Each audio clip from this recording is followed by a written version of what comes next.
the biology period now. Manu, the class leader, peeped out to the veranda and said, "Teacher is coming. She has something in her hand too." It is her usual way. She always carries some materials in her hand. What is she bringing today? Everyone became anxious. When the teacher entered the class, Rahna said in a loud voice, "I know it. Isn't it a microscope?" "And what is in your other hand, madam?" "I will tell you." The teacher placed the microscope on the table and gave the other materials to Meenu. "Madam, isn't it the root of a plantain?" "Well, don't you know that the body of all organisms are made up of cells? Let's observe the cells in the root of plantain through this microscope. Don't you remember having observed onion cells? Similarly, arrangements should be made to observe the cells in the root of plantain. All required materials are there in this box. Who will do this?" "I will do, madam." Manu came forward enthusiastically. He took this section of the root using a blade, placed it on a slide and observed it through the microscope. Nothing could be seen. Then he returned the knob of the microscope. Feeling disappointed, he said, "No, teacher, nothing is visible. Why were Manu's attempts a failure? Can you help him? For this, you must know how to operate a microscope and prepare materials for observation." ഇനി നമുക്ക് മൈക്രോസ്കോപ്പിലെ ചില പാർട്സുകളെ പരിചയപ്പെടാം. Eye piece, knobs, objective lens, stage and clip, condenser, mirror. This is eye piece. ഇവിടെയാണ് നമ്മൾ object കാണാൻ വേണ്ടി കണ്ണ് വയ്ക്കുന്ന സ്ഥലം. This is knobs. ഇത് നമ്മൾ ഒബ്ജക്റ്റിൻ്റെ വിഷ്വൽ അഡ്ജസ്റ്റ് ചെയ്യാൻ വേണ്ടി ഉപയോഗിക്കുന്നു. This is objective lens. ഇതിലൂടെയാണ് നമുക്ക് ഒബ്ജക്റ്റ് കാണാൻ കഴിയുന്നത്. This is stage and clip. സ്റ്റേജിന്മേലാണ് നമ്മൾ ഒബ്ജക്റ്റ് വയ്ക്കുന്നത്. ക്ലിപ്പ് അതിനെ ടൈറ്റാക്കി വയ്ക്കാനും. This is condenser. It helps to regulate the intensity of light. This is mirror. ലൈറ്റിനെ ഒബ്ജക്റ്റിലേക്ക് റിഫ്ലക്റ്റ് ചെയ്യാൻ സഹായിക്കുന്നു. ഇതെല്ലാമാണ് ഒരു കോമ്പൗണ്ട് മൈക്രോസ്കോപ്പിൻ്റെ main parts. The function of a microscope is to magnify objects, isn't it? Lenses are fixed in the microscope for this purpose. Name the parts where lenses are fixed. അപ്പോൾ ഒരു മൈക്രോസ്കോപ്പിൽ lens ഉപയോഗിച്ച ഭാഗങ്ങളുടെ പേരാണ് ചോദിച്ചിട്ടുള്ളത്. Microscopes in which more than one lens is used are called compound microscopes. ഒന്നിലേറെ lens ഉപയോഗിച്ച മൈക്രോസ്കോപ്പിനെ വിളിക്കുന്ന പേരാണ് compound microscope. Arrangement of light in a microscope. In the microscope, the part fixed below the stage is to reflect light on the material to be observed. This arrangement, which is fixed in a metal ring, has two planes: a plane mirror to reflect sunlight and a concave mirror to reflect artificial light. The lens in the condenser that is fixed on the lower side of the stage focuses light on the material to be observed. Diaphragm, a part of condenser, helps to regulate the intensity of light. ഒരു മൈക്രോസ്കോപ്പിലെ സ്റ്റേജിൻ്റെ അടിയിലുള്ള ഭാഗം light reflect ചെയ്യാൻ വേണ്ടിയിട്ടാണ്. ഈ ഒരു arrangement ഒരു metal റിങ്ങിലാണ് ഉള്ളത്, fix ചെയ്തിട്ടുള്ളത്. രണ്ട് പ്ലെയിൻസാണ്, ഒരു പ്ലെയിൻ മിററും ഒരു കോൺകേവ് മിററുമാണുള്ളത് റിഫ്ലക്റ്റ് ചെയ്യാനായിട്ട്. പ്ലെയിൻ മിറർ സൺലൈറ്റ് റിഫ്ലക്റ്റ് ചെയ്യും, കോൺകേവ് മിറർ ആർട്ടിഫിഷ്യൽ ലൈറ്റും റിഫ്ലക്റ്റ് ചെയ്യും. അപ്പോൾ കണ്ടൻസറിലുള്ള ലെൻസ് സ്റ്റേജിൻ്റെ അടിയിലാണ്. അപ്പോൾ ഈ കണ്ടൻസറിൻ്റെ ലെൻസ് ലൈറ്റ് ഫോക്കസ് ചെയ്യാൻ വേണ്ടിയിട്ടാണ് നമുക്ക് ഉള്ളത്. അപ്പോൾ diaphragm a part of condenser has to regulate the intensity of light. ലൈറ്റിൻ്റെ ഇൻറ്റൻസിറ്റി റെഗുലേറ്റ് ചെയ്യാൻ വേണ്ടിയിട്ടുള്ള സംഭവമാണ് ഡയഫ്രം. അത് കണ്ടൻസറിൻ്റെ ഒരു ഭാഗമാണ്. ഇനി ഇതിന് താഴെ രണ്ട് ഇൻഡിക്കേറ്റേഴ്സ് കൊടുത്തിട്ടുണ്ട്, രണ്ട് ചോദ്യങ്ങൾ. ഒന്ന്, why is a mirror fixed in a microscope? രണ്ട്, why do we use a slide made of glass to place the material to be observed?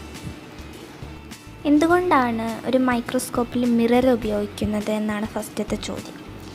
അപ്പോൾ എന്തുകൊണ്ടാണ്? നമ്മൾ നേരത്തെ പറഞ്ഞിരുന്നു, ലൈറ്റ് റിഫ്ലക്റ്റ് ചെയ്യാൻ വേണ്ടിയിട്ടാണ്. നമ്മൾ ഒബ്സർവ് ചെയ്യുന്ന മെറ്റീരിയലിലേക്ക് ലൈറ്റ് റിഫ്ലക്റ്റ് ചെയ്യാൻ വേണ്ടിയിട്ടാണ് മിറർ ഉള്ളത് ഒരു മൈക്രോസ്കോപ്പിൽ. അപ്പോൾ രണ്ടാമത്തെ ചോദ്യം, നമ്മൾ എന്തിനാണ് ഗ്ലാസ് കൊണ്ട് ഉണ്ടാക്കിയ സ്ലൈഡ് ഒരു മെറ്റീരിയൽ ഒബ്സർവ് ചെയ്യാൻ വേണ്ടി ഉപയോഗിക്കുന്നതെന്നാണ്. അപ്പോൾ ഗ്ലാസ് കൊണ്ടുള്ള ഒരു സ്ലൈഡാണെങ്കിൽ നമുക്ക് പെട്ടെന്ന് കാണാൻ പറ്റും, നമുക്ക് പെട്ടെന്ന് അത് ലൈറ്റ് നമുക്ക് റിഫ്ലക്റ്റ് ചെയ്യും മെറ്റീരിയലിലേക്ക്, അതുകൊണ്ടാണ്. ഇനി magnification power. The magnification power of objective lenses are marked as 10x and 45x.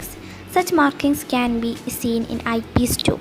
The magnification power of a microscope is the result of multiplying the numbers seen in the objective lens and the eyepiece. അപ്പോൾ ഒരു മൈക്രോസ്കോപ്പിന് 2 lenses ഉണ്ടാവും ഒരു material observe ചെയ്യാൻ വേണ്ടിയിട്ട്. Objective lens. അപ്പോൾ ഈ objective ലെൻസസിൽ markings ഉണ്ടാവും. ഒന്ന് 10x ആയിരിക്കും, മറ്റേത് 45x ആയിരിക്കും. അതതിൻ്റെ മാഗ്നിഫിക്കേഷൻ പവറിനെയാണ് സൂചിപ്പിക്കുന്നത്. അപ്പോൾ അതിനനുസരിച്ചായിരിക്കും നമുക്ക് ആ മെറ്റീരിയലും കാണാൻ കഴിയുക.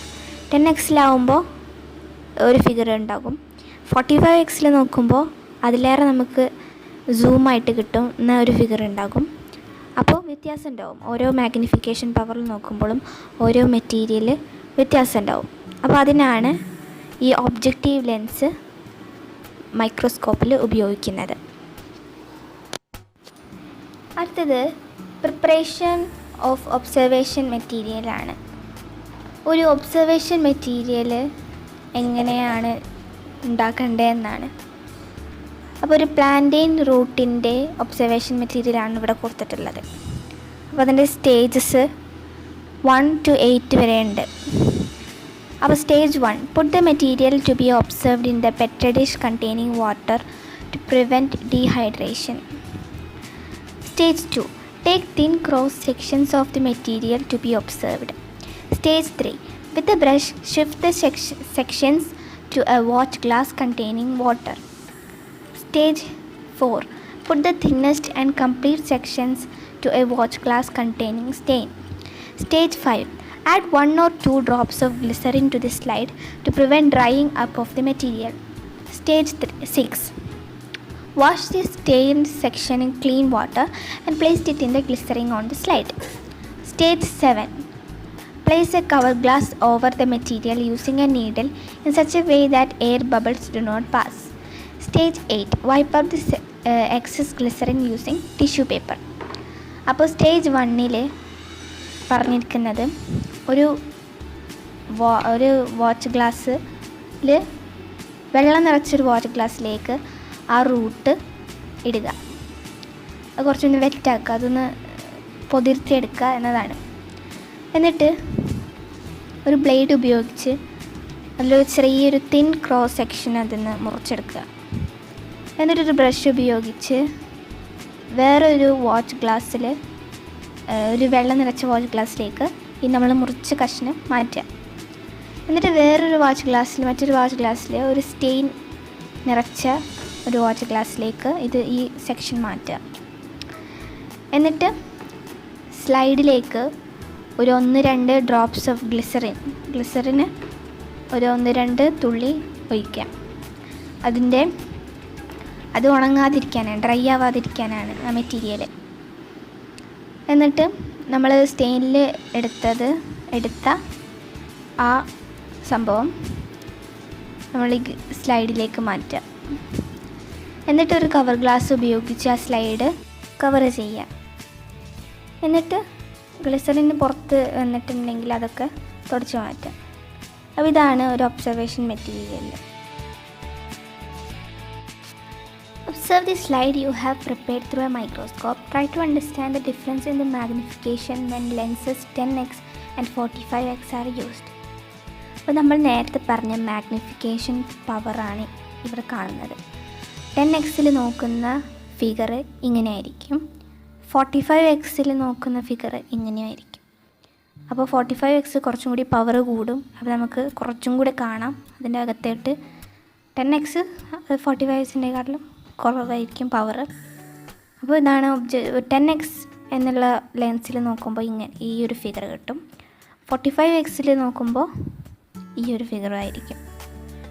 അതുപോലെ നമുക്ക് ഇവിടെ ഒരു സാമ്പിൾ ഓഫ് പ്രാക്ടിക്കൽ റെക്കോർഡിംഗ് കാണാം.